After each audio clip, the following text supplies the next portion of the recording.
All right, this is going to be the video for differential equations, section 7.1 on the Laplace transform.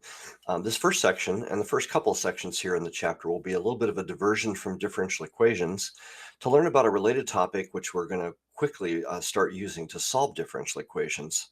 And this topic is called the Laplace transform. It's named after Laplace, a famous French mathematician, and pronounced Laplace. The Laplace transforms has all kinds of uses apart from differential equations. We're going to focus mainly on just its use in solving differential equations, but it's its own topic that's really interesting in its own right. All right, so first let's talk about what a transform is. A transform is just a mathematical operation which operates on a function to transform it into a different function. And we've seen transforms going all the way back into, algebra, honors algebra 2, things like that. And the transforms that we've encountered so far transform a single variable function into a new single variable function, where both the input and the output have the same variable. For example, a vertical stretch is a transform, right? We take some function f as a function of x, and then if we multiply it by constant a, we get a new function, this red function, which is the same function curve that's stretched vertically, right? And that means we have a function of x transformed into a new function of x, right? Horizontal shifting is another example. If we take the x part and subtract 2 from everything, then it has the effect of shifting to the right too, right? Even a derivative is a transformation. You can think of it as you take a function, which is a function of x, like f of x, and then you compute this special limit of the difference quotient to get a new function f prime of x, which we could call g of x. And that function gives you the instantaneous rate of change of the original function at any point x, right? So, various kinds of translations and scalings and things, and also derivatives are transforms, examples of transforms. All right, we can also define something called an integral transform. That's just a transform which involves an integral when you do the computation. So for example, if we have a function lowercase f of x, and that should be an x there, then that's going to produce, if we take the integral of that, that's going to produce another integral, right? And that is also a function of where we decide to stop the integration. So it's a function of x. And it has some interpretation, like maybe the area under a curve, right? But we start with an input variable, and we have that same input variable in the output function, right? Same kind of a thing.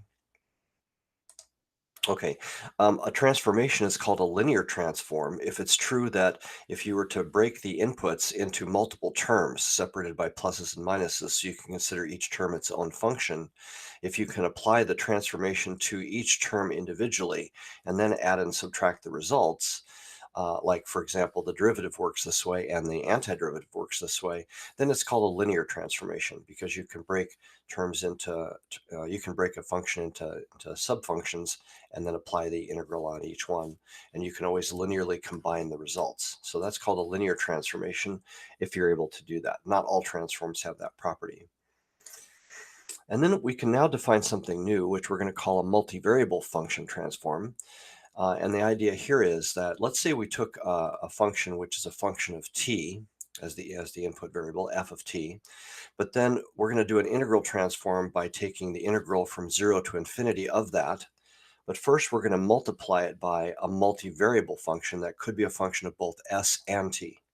And if we arrange this function correctly, we could make it so that when we evaluate this integral, the t's all disappear and we have a function of only s as the result.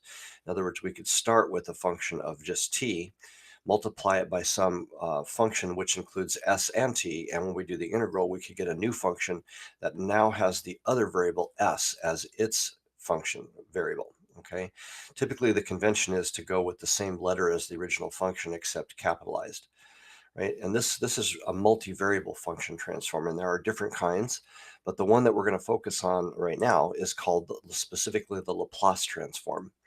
And so for the Laplace transform, this multivariable function is e to the negative st. It's a function of s and t. So the definition of the Laplace transform is if we have a function f of t, we multiply that function by the kernel e to the negative st, and then we take the integral of that that integrand from 0 to infinity. The result we call f, capital F of s, right? And we can also write the symbol this way. We can say this large curly L, cursive L, is the symbol for the Laplace transform. The Laplace transform of the f of t function is capital F of s. Right, the transformation here is defined there by this integral transform, and it's only defined if the integral converges. So it only works on some functions, but it does work on many functions. All right, so we're going to look at some examples of Laplace transforms and how we can compute them. Let's start with the simplest example. If the function f of t is just 1, then you could replace this f of t with 1 and compute the integral. Now, when we compute this integral, because it's an improper integral, where the limit of integration here goes to infinity, we temporarily replace that with a letter b, a variable, and then we compute that integral, and then we take the limit as that variable approaches infinity. Right, so the antiderivative of e to the negative st would be the copy divided by the negative s. Since this is treating t as the variable, the s is considered a constant at that point. And then you would have to evaluate using the fundamental theorem of calculus from 0 to b. So we'll have two copies of this function, one where we have the b plugged in and one where you have 0 plugged in, which is 1. And so this ends up being this structure right here. But remember, we have to take the limit as b approaches infinity. So as b approaches infinity, this term here becomes e to the negative infinity. And that is going to be e to the negative x is an exponential decay term that looks like this, right? And so as we go to infinity, this is approaching 0. So this term here approaches 0 as we approach the limit. And so this is 0 minus 1, negative 1, and the negative cancel, leaving just 1 over s. So we would write that the Laplace transform of the function 1 is just 1 over s, a function of s. So that's how Laplace transform works if we're just computing it with the definition. Now, it doesn't take a much more complicated function here to make this computation get really difficult really quickly. In fact, let's just as an example consider what happens if f of t is just the sine of 2t. A little bit more complicated, but not by any means a difficult function. So if we plug that in for f of t, we suddenly have to use integration by parts to be able to integrate this integral. Right, so if we made the sine of 2tu, and then dv would be e to the negative st dt, when you take the derivative and the antiderivative to get your toolkit to substitute into uv minus integral v du, if you carefully pause the video and watch this or look in the notes, you'll end up with this, which while we're doing t as the variable, this 1 over s and 2 can be factored out as a constant. So you get this integral remaining, which when you do by parts, you should get an integral that's simpler, but this is basically as equally as complicated as this, except the sign has been changed to a cosine. So if you do by parts again, this time with the cosine of 2t as the u and the e to the negative st dt as the dv, you'll get this du and this v, and when you substitute into uv minus integral v du a second time and factor out the 2 over s again, you're going to get this structure here, which has the original integral in it, right? So this is one of those integration by parts problems where you do it twice and you end up getting a copy of the original integral on the right-hand side. But the way we solve that is we take that term over to the other side and factor out the integral, and then we divide through by this right here, both sides. And so you end up with this right here, this crazy term. So this is the result of the integral. And then continuing to evaluate that, there are two terms there, but remember, we have to now integrate from 0 to infinity. So we're going to have to take first one copy of that with, actually, there's a typo here. These t's should be b's. And we'll take the limit as b approaches infinity for the top term to quote, plug in the infinity. And then we'll plug in 0 for the bottom term and subtract another copy. The last two terms we can directly evaluate, because if you just plug the 0 in, these become 1, and the sine of 0 becomes 0. This becomes 1, and this becomes 1. So this first term is 0 here. And then this term here becomes negative 2 over s squared minus, or s squared plus 4, and then the negative makes that positive. So we end up for these two terms getting 0 plus this term right here has a value. And it turns out to be 2 over s squared plus 4. What about these terms over here? They're more complicated because we have to evaluate the limit. And so if we evaluate that limit, again, I should have b's here, right?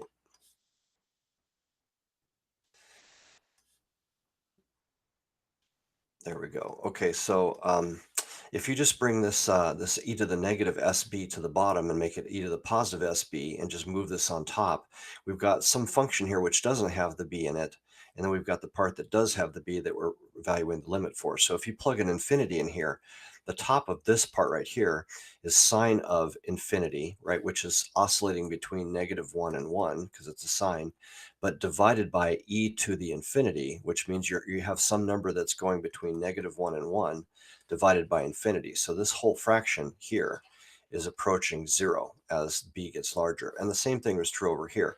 The cosine is oscillating between -1 and 1, and the e to the sb is going to infinity. So both of these terms end up being 0. Right? We end up with 0 here. And so if you put that all together, then you're going to end up getting a 0 for the first two terms, a 0 for that third term, and the only term that has the result is that one from the 0 being plugged in with the cosine. It's 2 over s squared plus 4. And so finally we can say that the Laplace transform of sine of 2t is 2 over s squared plus 4. Man, that is a huge amount of work. Imagine if we had to do t squared sine 2t. It would just get crazy, right? So the good news is that these things are so valuable and useful that people have pre-evaluated them for a number of cases and put the result into something called a Laplace transform table, which is part of our textbook and which we have copied into the notes here. So here's a few commonly encountered values. And for the most part, we're going to use the table, although this first homework will have you do some of these by hand and some of them by the table. But here's the result. If we had f of t was 1 in our first example, the table just directly tells us that the Laplace transform is 1 over s. And the sign of kt here, where k is a constant, turns out to be that k over s squared plus the k squared, which is what we got. Sine of 2t is 2 over s squared plus 4. And so there's a whole table of ones that are already pre-worked out, so we don't have to spend lots and lots of time trying to do this. Okay, so the good news is mostly we'll be relying on the table, especially after today. I just want to remind you that the Laplace transform is a linear transform. That means if you're taking the Laplace transform of a function that has multiple terms, you can take the Laplace transform of each term separately and then add or subtract the results. So 3 minus 8 sine of 2t can be thought of as a function 3, and then separately a function 8 times sine of 2t. So we'll first split that into two Laplace transforms. Anytime you have a multiplier, because this is based on an integral, you can always bring constants outside of the integral. So a constant can come outside of the Laplace transform. And then what we could do is take this 3 and move it out, which means this is really the transform of 1, which we know from the table or from our work there before that this is 1 over s. So this will be 3 times 1 over s. And then this will be 8 times the Laplace transform of 2t, which is 2 over s. This should be actually s squared. Another typo in the notes, s squared plus 4. Okay, so we could use a table to quickly look these up, just pulling out their constants and remultiplying them. So it's nice that it's a linear transform because we can move constants out, and we can also we can just add and subtract multiple terms and do their terms separately. All right, let's do one example here so you can kind of see it. Let's say we're given this function f of t is t squared minus e to the negative 9t plus 5. And we'll do the table. So this means that we can write the result as capital F of s. And if I just look up t squared, well, t squared in the table is t to the n power, which is n factorial over s n plus 1. So let's use that with n plugged in as 2. So this will end up being 2 factorial over s to the 2 plus 1. And then for the e to the negative 9t, let's see if that's on the table, right? Anytime I have anytime I have e to a constant alpha times t, then the Laplace transform turns out to be 1 over s minus the a there, right? So 1 over s minus a would make this, let's see, we've got our minus. It's going to be 1 over s minus a, but a is negative 9, so this will be plus 9. And then the 5 you can think of as the constant 5 times 1. This is 5 times 1. And the Laplace transform of 1 we already know is 1 over s. So finally we could write this as the Laplace transform is 2 over s cubed minus 1 over s plus 9 plus 5 over s would be the way that we would typically write that.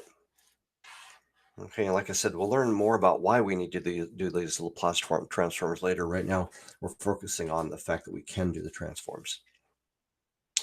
One thing that's really nice about Laplace transform is it's easily used to handle piecewise defined functions. All right, so for example, let's say we had f of t is 0 for t's from 0 to 3, but then it jumps up to 2 at t equals 3 and stays 2. Because it's defined based on an integral, right, that means that if this integral is got one f of t value for part of the place from, or an interval from 0 to infinity and a different value, then we can just split this into two separate integrals. So we'll have one integral that covers 0 to 3, right? And we'll replace that with the function 0.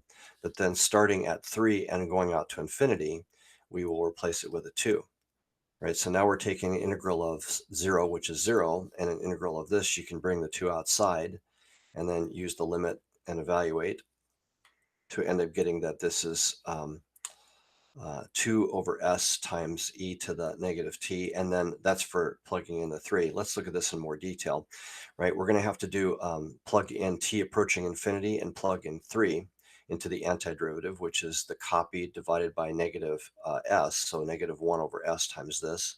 So we have our two copies. In one of them, we're allowing t to go to infinity, and so that means this is going to e to the negative infinity, which is approaching 0. So this first term will approach 0. And then over here, we've got minus, which is a plus, 2 over s. And then we have e to the negative st. And now we can just plug in the 3 for the t. So we have e to the negative 3t. So the result of this transform, this piecewise transform, is that we have 2 over s times e to the negative 3s, where we allow s to be greater positive than 0, at least not equal to 0, because we don't want to divide by that, of course. We're going to sort of ignore these things for the most part and just try to get the definitions. All right, so that's how Laplace transforms work. Why are we learning them? Mainly because in the next section, we're going to define the inverse Laplace transform, which goes from the s function back to the original t function. And we're going to learn how to take derivatives of Laplace transforms, which means that you can take a differential equation and take the Laplace transform of every term, do some manipulation on that, and then take the inverse Laplace transform of the result.